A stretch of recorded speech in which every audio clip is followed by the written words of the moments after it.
It was Friday morning, and in exactly 30 minutes, I was supposed to confirm the final clearance for a $2.9 billion defense contract with the Pentagon, a project I had spent the last 6 years building from the ground up.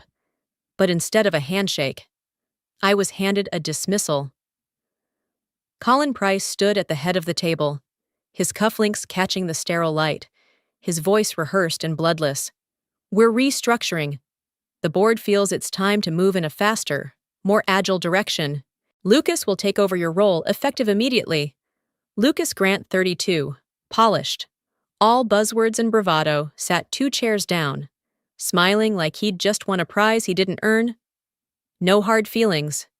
"Bella," he said, his tone sugar-coated with arrogance, "we'll make sure your work lives on." My throat tightened, but I said nothing, for a moment. All I could hear was the hum of the ceiling lights above me, cold, mechanical, and merciless. "Before we go any further, let me ask you something. Where are you listening from? I've noticed that 96% of you who follow these stories haven't subscribed yet, and if you're still here, maybe this one already has you hooked. So go ahead, tap like, hit subscribe, and stay with me, because what happened next in that boardroom changed everything. I had given this company 22 years through audits, breaches, and near shutdowns. I was the one who secured the federal engineering clearance that kept Kessler Dynamics in business. And now, I was being replaced by a man who'd never even passed a background check at the federal level. Outside the glass walls, the city pulsed with its usual indifference. Inside, humiliation spread through my veins like heat. I could feel the weight of every silent gaze, curiosity mixed with fear, no one daring to meet my eyes. As Colin pushed the termination packet toward me, my gaze fell to the open notebook beside it. There, tucked in the corner, was an old photograph, me and my father, once a defense engineer himself, standing in front of a radar array. Beneath it, his handwriting, "Systems don't fail. People do." I swallowed hard and signed the papers. When I entered my credentials to transfer system ownership, the screen flickered once and displayed a quiet warning. Only I could see federal engineer clearance cannot be transferred. I looked up at Colin's confident grin and whispered, almost to myself, "You have no idea what you just did." I walked out of the boardroom without a sound. My heels echoed against the marble hallway, each step measured, deliberate, controlled. I could still feel the weight of every pair of eyes burning into my back, the pitying ones, the guilty ones, the ones too afraid to look at me at all. That's the thing about corporate power. People don't side with right or wrong. They side with whoever's still signing the checks. Human Resources was waiting by my office door, all polite smiles and rehearsed empathy. "Let's make this transition smooth. Ms. Ross," the woman said softly, as if her tone could disguise the fact that she was escorting me out of the building I helped build. Her badge read Carla Jenkins, HR Operations Lead. She couldn't have been more than 30, knew enough to still believe company policy meant justice. Inside my office, the air felt heavier. The same walls that once carried my confidence now pressed in like a closing vault. My desk was clean, too clean. Someone had already taken the liberty of moving the project binders to another floor. My nameplate was gone, just an outline of dust where it used to be. I opened the drawer and saw the photo I'd kept there for 20 years. My father and me, standing under the radar tower the summer before he retired, his hand on my shoulder. Both of us grinning through the sun glare.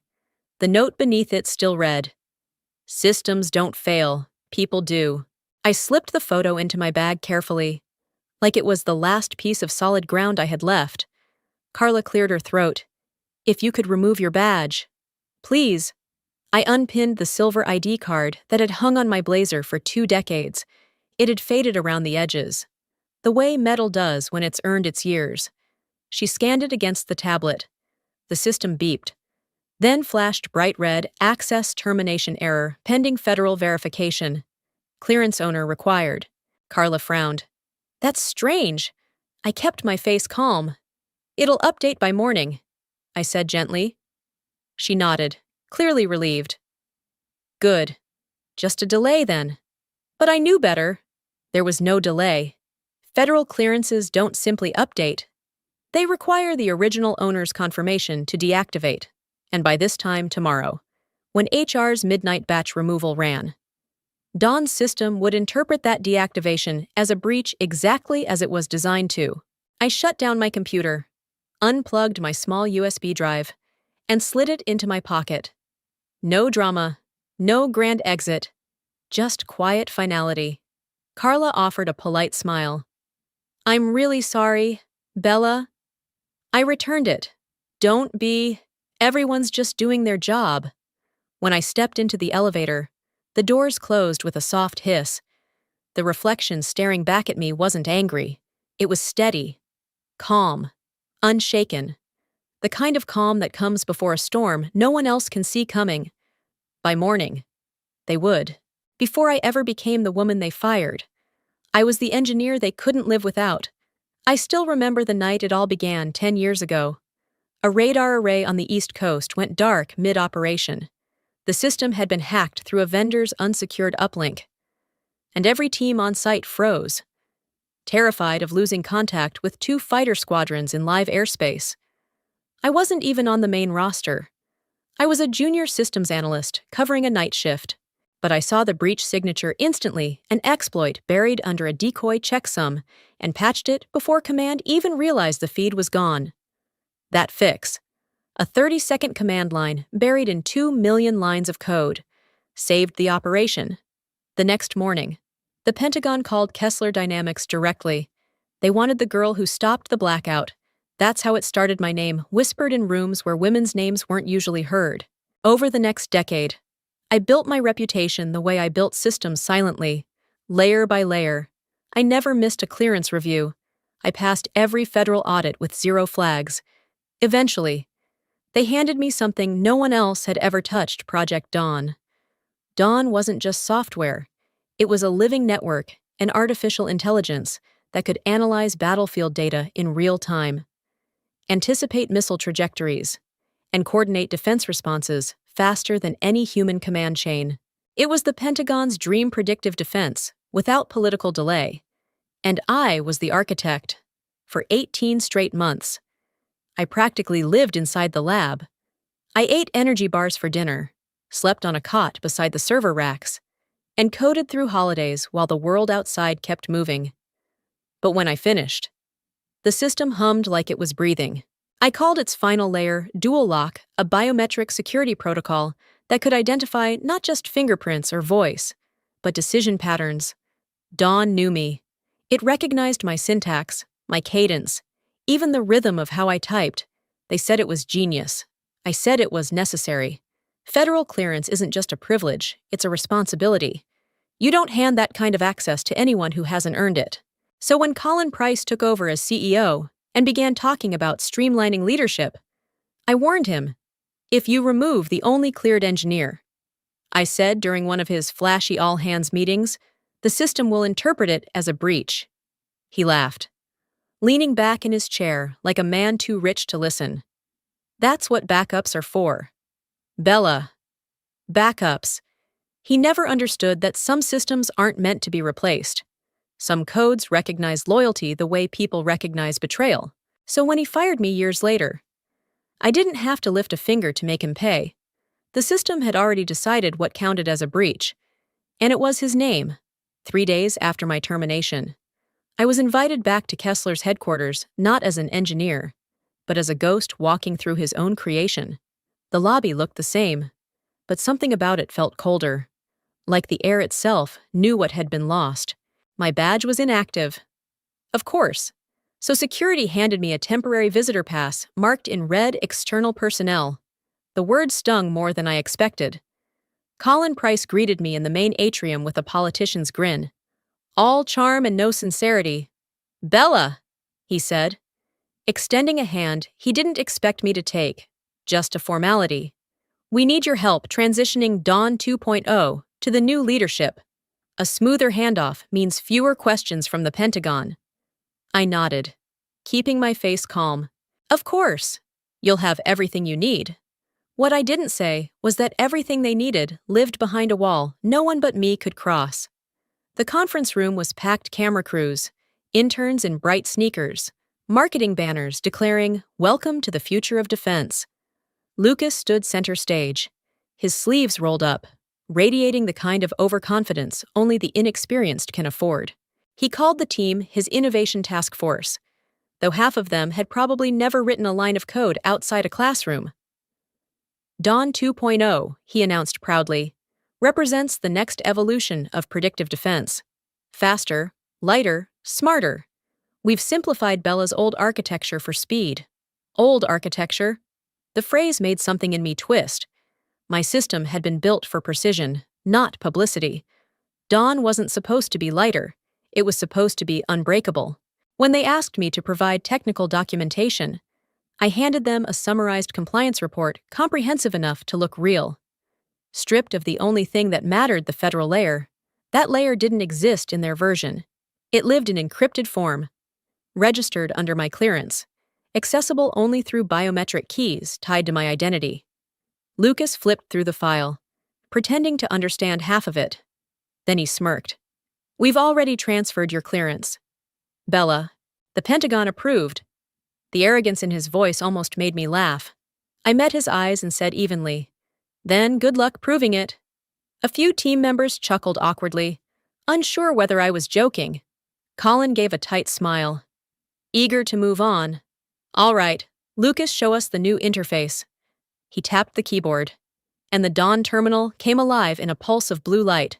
For a moment, the room buzzed with anticipation. Then the screen flickered once, twice, and froze. A small message appeared in the corner, awaiting authorized identity signature. Silence rippled through the room. Lucas blinked, his fingers hovering uselessly over the keys. Colin's jaw tightened. I watched them both, my face calm, my disgust buried beneath a thin smile. "Seems she still remembers me," I said quietly, turning toward the door. The chaos hadn't started yet, but it was coming. Friday night was unnaturally quiet, the kind of silence that presses against the walls until it starts to hum. I sat alone in my apartment, the city lights bleeding through the blinds like a distant signal. The coffee on my desk had gone cold hours ago. My laptop screen glowed faintly, casting pale light across the pile of papers. I hadn't had the strength to file away contracts, clearance renewals, system diagrams. 22 years of work, reduced to a stack of goodbye documents. I opened my personal terminal, the one that connected directly to the federal network. My clearance was still active. HR hadn't processed the termination yet. Typical bureaucracy slow when it mattered most. I entered the encrypted command path, watching the lines of code scroll like falling rain. Each sequence felt familiar, like a language I'd spoken longer than English itself. The lockdown protocol wasn't revenge. It was policy and official safeguard designed to protect classified systems from unauthorized access after an engineer's removal. Every defense contractor knew it existed. Only a handful knew how to execute it correctly. I was one of them. I typed carefully, "Initialize secure lockdown Dawn protocol." The screen asked for biometric confirmation. I pressed my thumb against the reader, steady as ever. Then I paused. Beside the laptop sat a worn photograph. Corners bent, colors fading. My father and I, standing in front of the radar tower we built together the summer before his retirement. He used to say the same thing every time a system failed during testing. "Systems don't fail, Bella. People do." Back then, I thought he meant human error. Now, I understood he was talking about arrogance. I looked at the photo one more time, then whispered into the dim room, "You were right, Dad. People always do." My finger hovered over the final key. I pressed enter. The terminal blinked once, then displayed a short confirmation, "Lockdown armed. Trigger HR termination acknowledgement." That was all it took. No alarms, no theatrics, just a single, invisible thread waiting to be pulled. When HR's system officially deactivated my profile in the morning, the command would trigger automatically. Dawn would interpret the deletion of its sole cleared engineer as a federal breach and seal itself shut. I closed the laptop slowly and leaned back in my chair. For the first time all week, my breathing steadied. I wasn't angry anymore.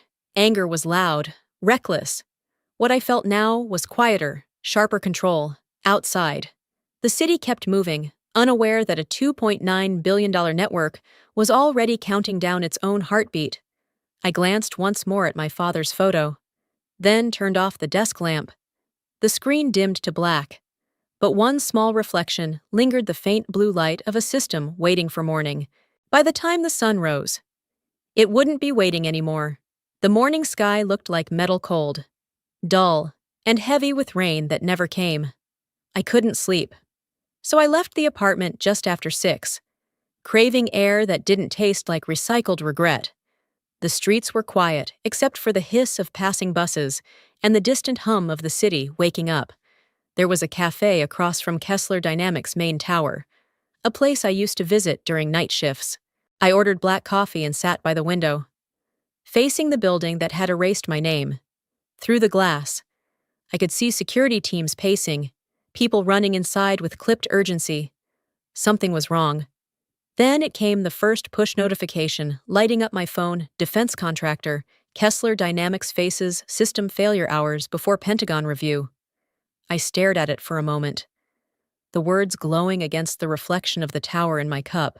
Somewhere in that building, dawn was already waking up without them. Inside, chaos had a rhythm.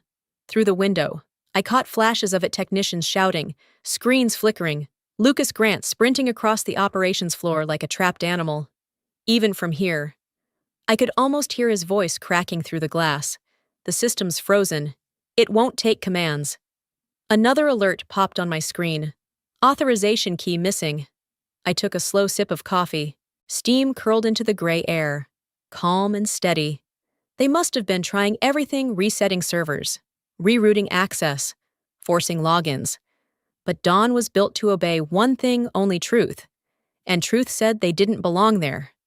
A few minutes later, the building's lights flickered, and I saw Colin Price storm in, his tailored coat flaring like arrogance made visible. He shoved past the team toward the central console. I couldn't hear him, but I knew the cadence of his rage. He was yelling for control he no longer had. Then it happened. The glass facade of the operations room lit up with a single, massive blue screen. I couldn't read the text at first, but as it stabilized, the letters became clear, even from across the street: Protocol Dawn, locked under federal supervision. People inside froze. Someone dropped a headset. Lucas's hands went to his hair, his face pale with realization. I smiled faintly, finished my coffee, and stood. By the time I walked back to my apartment, reporters were already gathering at the gate, microphones raised like weapons. I slipped through the crowd unnoticed, the noise fading behind me. In the quiet of my kitchen, I opened the blinds. The morning light cut across the counter, sharp and clean. My phone buzzed again. A final headline: Pentagon seizes control of Dawn network amid contractor failure. I set the phone face down, exhaled slowly, and whispered, "Systems don't fail, people do."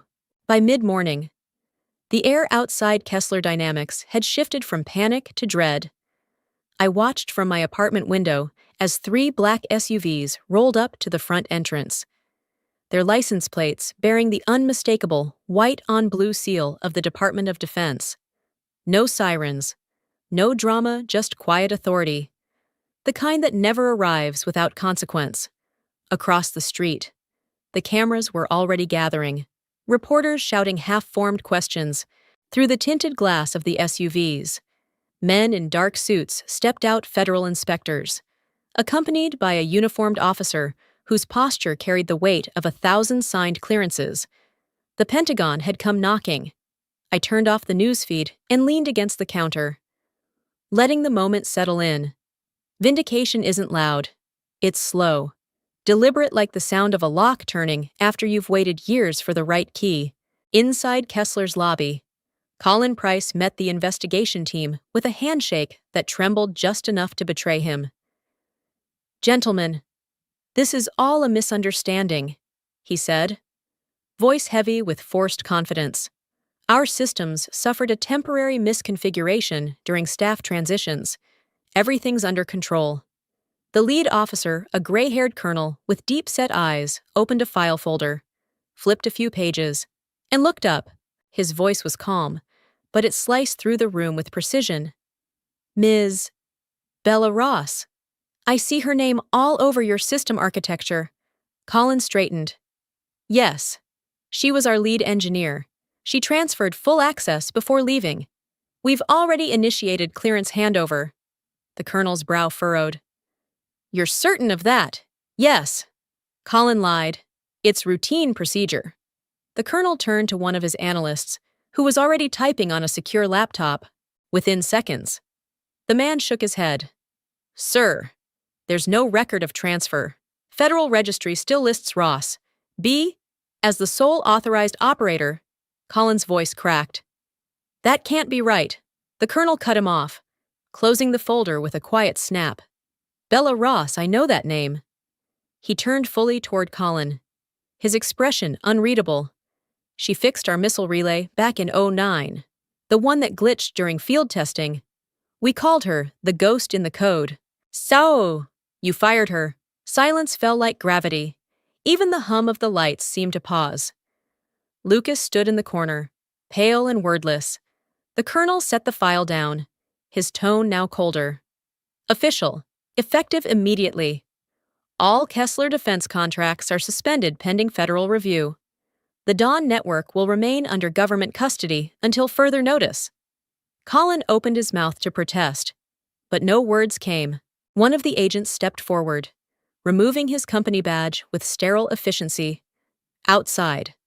Flashbulbs popped as the colonel exited the building. I watched him glance briefly toward my apartment window before climbing back into his SUV. For the first time in days.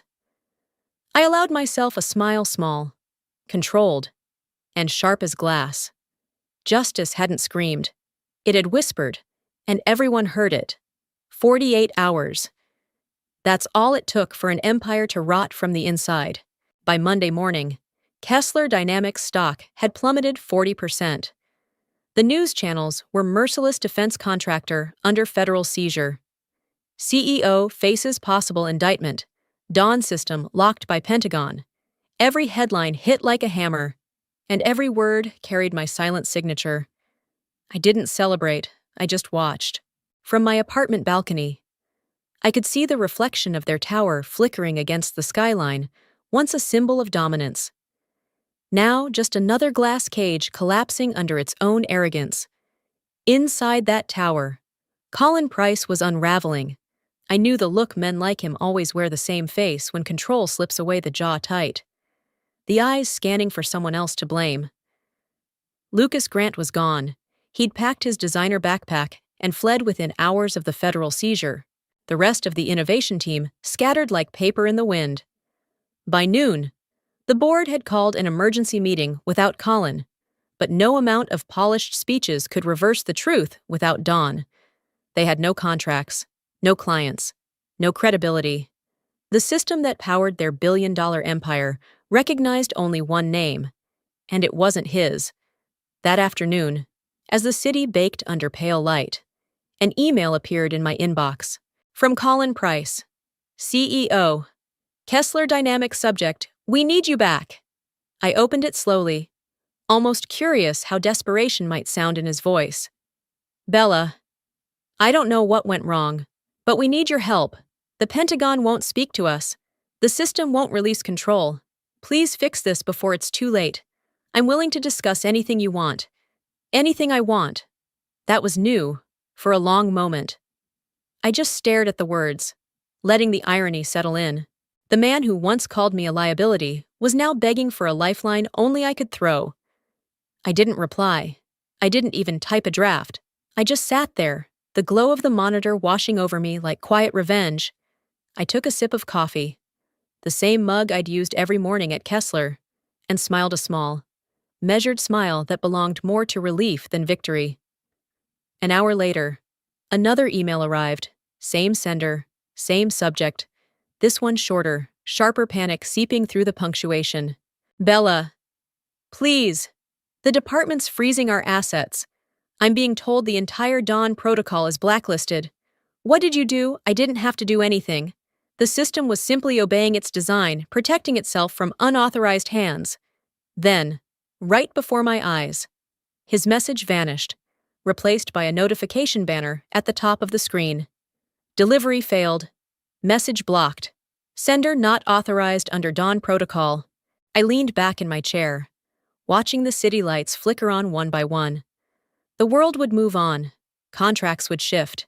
Headlines would fade. But somewhere inside the Pentagon's servers, Dawn was alive, guarded, waiting still, carrying my name in its code.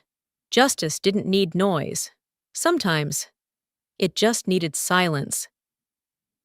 The letter arrived on a quiet Thursday morning, white envelope, embossed seal. No return address. I knew who it was before I even opened it. The Department of Defense didn't send thank you cards. They sent orders disguised as invitations.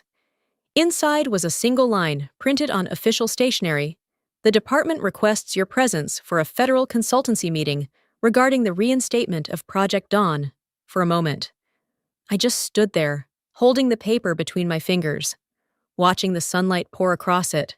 It felt strange after everything that had happened to be asked back, not as an employee, but as the one person the system itself had refused to forget. 2 days later, I found myself walking through the security gates of the Pentagon. The metal detectors hummed softly as I passed. My new badge read Independent Federal Advisor, Clearance Level Omega. The weight of it against my chest felt different, not borrowed. Not earned through someone else's approval, just mine. Inside the Defense Technology Wing, the air was cool and sterile, filled with the low hum of servers and the distant rhythm of keyboards. A familiar blue light flickered from the far wall, the Dawn interface, operational again for the first time since the shutdown. A man in uniform approached, his expression calm but reverent. "Ms. Ross," he said, extending a hand. "I'm Colonel Harlan. We're reinstating the system under your supervision. The department plans to rename it the Ross Protocol." I looked past him, at the monitor pulsing in quiet rhythm. Alive again. For a moment, I saw reflections of every sleepless night, every line of code, every mistake that had made me stronger. Then I shook my head gently. "Keep it as Dawn," I said. "It was never about the name. It's about the light." The colonel smiled, as if understanding more than the words themselves. He nodded toward the screen. "We've restored full clearance privileges. The system's waiting for you." I stepped closer. The touchpad lit up beneath my hand, scanning my biometrics, then verifying my clearance signature. The interface blinked once. Twice, then a single line appeared. Dawn Protocol. Clearance active Ross. B. A hush filled the room. Even the air seemed to pause. For the first time in months, the system recognized home. I exhaled slowly, the kind of breath that carries years of strain leaving your body all at once. Peace didn't come as a wave. It came as a steady warmth in my chest, quiet and full. Later, as I walked out into the open air, the sun hit the marble steps just right, flooding everything in gold. The same light that had once slipped through my apartment blinds now covered the most guarded building in the country. And as I crossed the courtyard, one thought stayed with me clear. Simple. Whole redemption isn't about being right. It's about finally being free. The next morning arrived without ceremony, just the soft hum of the city waking up beneath a pale pink sky. I sat by the window, hands wrapped around a warm cup of coffee, watching sunlight spill across the counter.